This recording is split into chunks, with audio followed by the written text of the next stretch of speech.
नमस्कार दोस्तों, स्वागत है आपका आपके अपने YouTube channel news information with Sandeep Chaudhary में। और आज हम बात करने जा रहे हैं उस रसिया की वैक्सीन के बारे में जो हाल ही में कुछ समय पहले सुर्खियों में आई थी।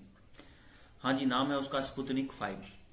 तो कहाँ गई वो वैक्सीन जो बोला गया था कि कोरोना की वैक्सीन है। देखो, रसिया का दावा था कि कोविड-19 के इलाज के लिए इस वैक्सीन को डेवलप किया गया है। नाम है स्पुतनिक वी। देखो, जो एक्सपेरिमेंटल जो साइंटिस्ट होते हैं उनको तो पता होता है कि रसिया के अंदर जो वैक्सीन डेवलप हुई थी वो कैसे हुई थी, लेकिन आम लोगों को नहीं पता होता कि कैसे वैक्सीन डेवलप होती है। आज इस वीडियो में हम वही डिस्कस करने जा रहे हैं कि कैसे रसिया ने आखिरकार वैक्सीन डेवलप करी थी स्पुतनिक वी। तो देखो, किसी भी वैक्सीन को डेवलप करने के लिए एक्सपेरिमेंटल टेस्ट की जरूरत होती है, जिनको हम क्लिनिकल ट्रायल बोलते हैं। ये 3 फेज में होते हैं। पहले फेज में क्या होता है, ये देखा जाता है कि जिस वैक्सीन को डेवलप किया गया है क्या इसके बहुत ज्यादा साइड इफेक्ट तो नहीं है।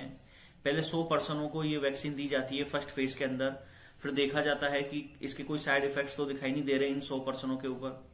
अगर यहां से ये वैक्सीन पास हो जाती है, कोई साइड इफेक्ट नहीं होते, तो उसको भेज दिया जाता है सेकंड फेज के अंदर। उसके बाद सेकंड फेज में फिर 100 लोगों पर ट्रायल किया जाता है।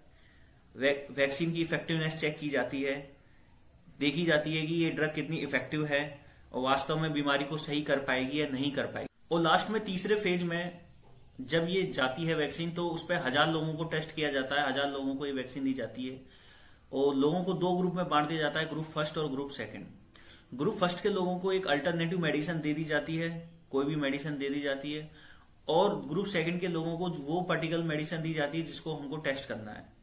फिर कुछ समय बाद देखते हैं कि ग्रुप फर्स्ट पर उस मेडिसिन का क्या रिजल्ट हुआ जिनको अल्टरनेटिव मेडिसिन दी गई थी, और ग्रुप सेकंड के लोगों पर उस मेडिसिन का क्या रिएक्ट हुआ है जो उनको टेस्ट के लिए दी गई थी।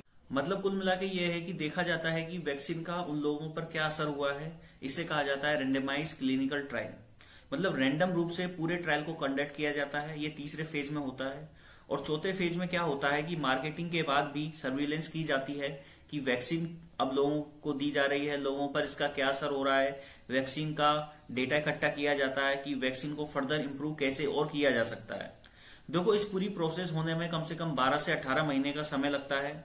लेकिन रसिया ने क्या किया है कि 2 महीनों के अंदर पूरी प्रोसेस निपटा दी। इन्होंने तीसरा फेज कंडक्ट ही नहीं किया, जो सबसे इंपॉर्टेंट फेज होता है। दूसरे से तीसरे फेज में जाते वक्त 58% जो वैक्सीन होती है वही पहुंच पाती है, बाकी 42% जो वैक्सीन होती है वो एलिमिनेट हो जाती है। रसिया ने केवल 76 लोगों पर टेस्ट कंडक्ट किया, जबकि ऑक्सफोर्ड वैक्सीन जो कि वैक्सीन की रेस में सबसे आगे है, उसने सिर्फ पहले फेज में ही ऑक्सफोर्ड यूनिवर्सिटी की जो वैक्सीन है उसने 1,76,000 लोगों पर टेस्ट किया।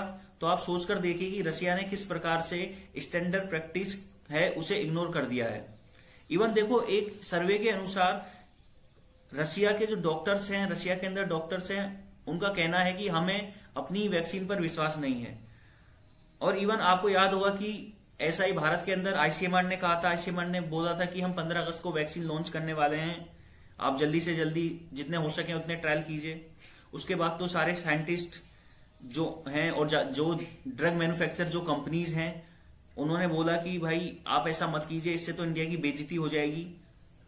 बोला कि आप सारे प्रोटोकॉल फॉलो कीजिए। उसके बाद सरकार ने बिल्कुल भी जल्दबाजी नहीं की। अब हम प्रॉपर स्टैंडर्ड के साथ हिसाब से चल रहे हैं और अपने स्केल पर क्लिनिकल ट्रायल कंडक्ट कर रहे हैं। यूएस ने तो ये बोला है कि हम ये वैक्सीन जो है वो बंदर को भी ना दें।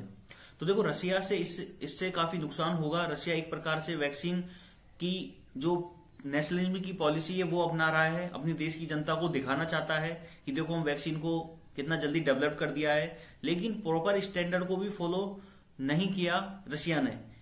तो देखो, ये बात अलग, ये हो सकता है कि कहीं ये वैक्सीन आगे चलकर यही सही साबित ना हो जाए, ये आगे हम कुछ कह नहीं सकते। लेकिन स्टैंडर्ड प्रोटोकॉल फॉलो करना भी जरूरी है ना।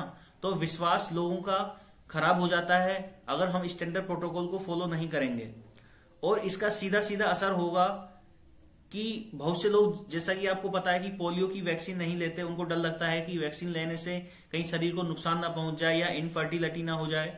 तो अगर देखो जल्दबाजी में वैक्सीन क्रिएट होगी तो लोगों में डर बना रहेगा। तो रसिया को कम से कम ये सोचना चाहिए कि कोविड-19 का मार्केट इतना बड़ा है, आज के समय में आप वैक्सीन को कौन खरीदेगा यदि आप स्टैंडर्ड प्रोटोकॉल फॉलो नहीं करेंगे। प्रोटोकॉल इग्नोर करके वैक्सीन को डेवलप करना ये गलत बात है रसिया के द्वारा।